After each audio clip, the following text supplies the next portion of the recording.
بسم اللہ الرحمن الرحیم. آپ دیکھ رہے ہیں چینل دی پوائنٹ. میں وحید عزیز آپ سے مخاطب ہوں. آج جس موضوع میں گفتگو کریں گے وہ ایک شخص کے متعلق بات کرنا چاہتے ہیں. اس شخص کے اس نظریے کے متعلق بات کرنا چاہتے ہیں جس نظریے کو لے کر اس نے اپنے کئی فالوورز پیدا کیے.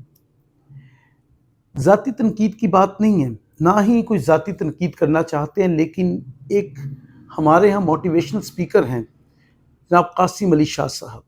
قاسم علی شاہ صاحب نے مختلف ٹی وی چینلز پر اور پھر نجی پروگرامز ادھر ادھر اپنے بہت سے فالوورز اکٹھے کر لیے. سوشل میڈیا کا بہت اچھا استعمال کیا. بہت سے نوجوانوں نے سنا بھی، ان کو فالو بھی کیا، انہیں پسند بھی کیا. پھر قاسم علی شاہ کو اپنی پسند پر شاید کچھ ضرورت سے زیادہ زوم ہو گیا. زوم ہونا تکبر آ گیا بہت زیادہ، اور اس تکبر میں وہ اس حد تک آگے بڑھے کہ وہ زمان پارک جا پہنچے.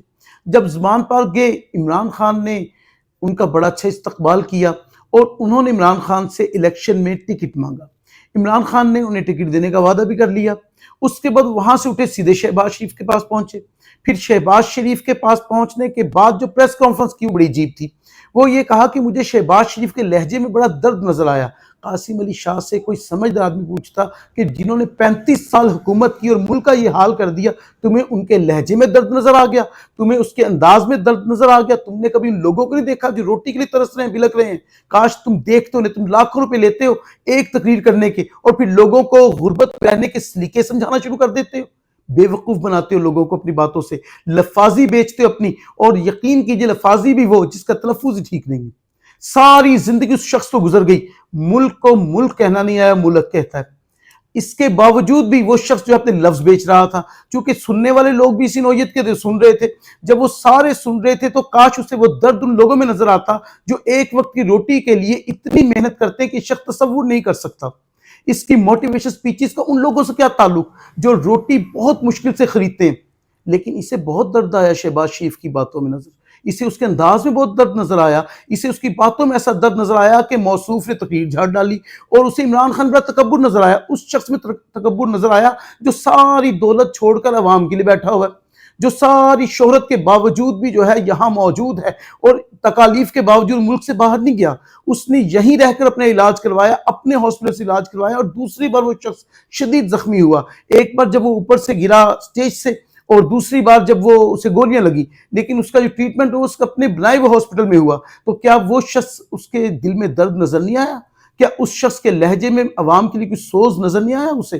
کیا اسے نظر نہیں آیا کہ وہ کتنا ہمدرد ہے عوام کا؟ لیکن اس ساری کارستانیوں کے بعد، اس سارے مداری پنے کے بعد ایک معاملہ ہوا. میں نے لفظ استعمال کیا پنجابی کا، مداری پنا، یعنی جتنا کچھ بھی دکھایا، جو کچھ کیا کہ کبھی ٹامک ٹوئیاں ادھر جا کے ماری، کبھی ایک چھلانگ ادھر ماری، ایک چھلانگ ادھر ماری. یعنی یہ جتنا بھی قاسم علی شاہ جو ہے محو رقص رہے، اس سارے میں جو انہوں نے اپنا یہ جو رقصانہ کیفیت تھی، یہ جو ساری تھی، اس کا ایک انعام ملا انہیں. اور وہ لاہور آرٹ کونسل کے چیئرمین بن گئے. اور وہ کہتے ہیں اس کے کوئی تنخواہ نہیں ہوتی، اس کی مراعات کہاں جائیں گی؟ کیوں لیا پھر اپنی عہدہ اگر اس کا کوئی فائدہ نہیں ہے؟ کیوں لیا اپنی عہدہ پھر؟ اس لیے کہ آپ نے وفا نبھائی ان لوگوں کے ساتھ جن کے سینے میں پاکستان کی اتنا درد ہے کہ آج پیٹرول 272 روپے ہے، جن کے سینے میں اتنا درد ہے کہ آج آٹا کہاں پہنچا ہوا ہے، جن کے سینے میں اتنا درد ہے کہ ضروریات زندگی نہیں مل رہی لوگوں کی. ان کا درد آپ کو محسوس ہوا اور انہوں نے آپ کا درد محسوس کیا اور آپ کو لاہور آرٹ کونسل کا چیئرمین لگا دیا گیا. یہ آپ کے نزدیک آپ کی سکسیس نہیں، آپ کی سب سے بڑی شکست ہے، یہ آپ کی سب سے بڑی ہار ہے یہ. اور اس بات کو تسلیم کرنا پڑے گا کہ آپ صرف سیڑھیاں تلاش کر رہے تھے کہ کہیں آپ کو عہدہ ملے، آپ تو اس چکر میں بیٹھے ہوئے تھے. اور یہ بات بڑی واضح ہوئی. اچھا ہوا کہ آپ کو پی ٹی آئی کا ٹکٹ نہیں ملا، اس لیے کہ مجھے نہیں لگتا کہ آپ اس اہل تھے کہ آپ عمران خان کے پلیٹ فارم سے الیکشن لڑتے. اور پھر الیکشن لڑ کے اگر آپ خدا نخواستہ ایم پی ایم این میں منتخب ہو جاتے تو جس طرح کا آپ تیزی سے بک جاتے ہیں، آپ کو تو یقین ہی کوئی نہیں تھا کب اسمبلی میں کس کے ساتھ کھڑے ہوتے اور کب کس کے ساتھ کھڑے ہوتے. تو اس لیے اچھا ہی ہوا اللہ نے آپ کا راز بڑی جلدی فاش کر دیا. اور زیادہ لالچ کے چکر میں آپ نے وہ سب کچھ خود ہی کھول کر رکھ دیا، سامنے بیان کر دیا. تو میرا خیال ہے کہ یہ جو اس طرح کے لوگ ہوتے ہیں، ان کا نہ تو کوئی سیاست میں ویژن ہوتا ہے، نہ ان کو کچھ پتا ہوتا ہے. یہ تو چند باتیں سیکھی ہوئی ہیں ان لوگوں کے واقعات سناتے ہیں جن لوگوں کو عام آدمی کی واقفیت بھی نہیں ہوتی، پھر ان واقعات کو ایک کہانی کا رنگ دیتے ہیں۔ پرانے وقت میں داستان گو ہوتے تھے، وہ کیا کرتے تھے، بڑے بڑے درختوں کے پیچھے جو ہے ڈیرا لگا لیتے تھے اور پھر امیر لوگوں سے پیسے لے کر لوگوں کو داستان سناتے تھے۔ ایسی ہی کیفیت ہے اس طرح کے موٹیویشنل سپیکرز کی، جن کے پاس کوئی نہ تو ویژن ہے، نہ کوئی سوچ ہے، نہ کوئی فکر ہے، بس وہ بات بیان کرتے ہیں۔ میں نے ابتدا میں آپ سے کہا کہ گفتگو کا عالم یہ ہے کہ 6 لفظ بولیں گے تو انشاءاللہ 4 غلط ہوں گے، وہ چاہے انگریزی کو چاہے اردو کے ہوں۔ اس کے باوجود موٹیویشنل سپیکر، اس کے باوجود با کمال سپیکر بنے ہوئے ہیں وہ۔ اور پھر جس طرح کہ انہوں نے یہ کہا اپنے ایک انٹرویو میں، ایک ٹی وی کو یعنی بیان دیتے ہوئے، کہ اس کی کوئی تنخواہ نہیں ہوتی، کہ اعزازی عہدہ ہوتا ہے۔ تو بھائی یہ اعزاز وہیں سے ملا نا آپ کو جن کے سینے میں آپ کو عوام کا درد نظر آ گیا تھا، جن کی باتوں میں آپ کو وہ سوز نظر آیا عوام کے لیے، کہ عوام سڑکوں پر رل گئی، بے بس اور لاچار ہو گئی۔ لیکن قاسم علی شاہ کو بہت درد نظر آیا شہباز شریف میں۔ افسوس ہوتا ہے مجھے اس طرح کے لوگوں پر، جب ٹی وی چینل سے بیٹھ کر لوگوں کو ہپناٹائز کرتے اپنی باتوں کے ساتھ، اور پھر باتوں اور عمل میں اتنا تضاد۔ کہیں تو قریب کا فاصلہ رکھیں، کہیں تو بات جو ہے یہ تو نہ کریں کہ اتنے بے عمل ہو جائیں کہ آپ کی باتوں کا جھوٹ نمایاں اور واضح نظر آئے۔ آپ جتنی باتیں کرتے ہیں وہ ہر شخص جانتا ہے کہ جھوٹی ہوتی ہیں، لیکن آپ نے انہیں ہپناٹائز کیا ہوا تھا، چلیں آپ کے لفظوں نہیں صحیح، انہیں باندھ کے رکھا ہوا تھا، بکھیر دیا آپ نے سب کچھ۔ اب سب کچھ ہار گیا، اب اسے تسلیم کریں یا نہ کریں۔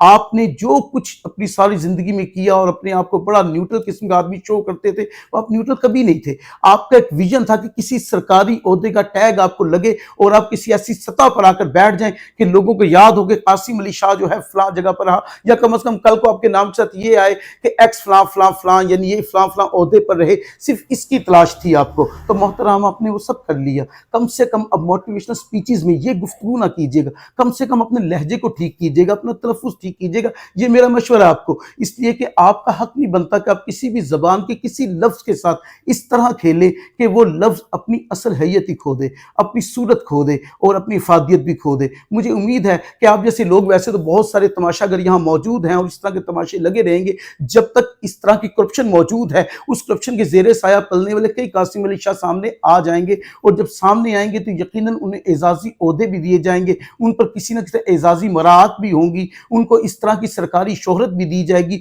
یہ معاملات اور سلسلے چلتے رہیں گے، اس لیے کہ شہباز شریف صاحب جیسے حکمران ہوں تو اس طرح کے اعزازی عہدے بھی ایسے ہی لوگوں کو، ایسے اشخاص میں تقسیم ہونے چاہیے۔ ویڈیو اچھی لگی ہو تو چینل کو سبسکرائب کیجئے گا۔ انشاءاللہ ایسی کسی ویڈیو سے بھی ملاقات ہوگی۔ اپنا خیال رکھیے گا۔ فی امان اللہ۔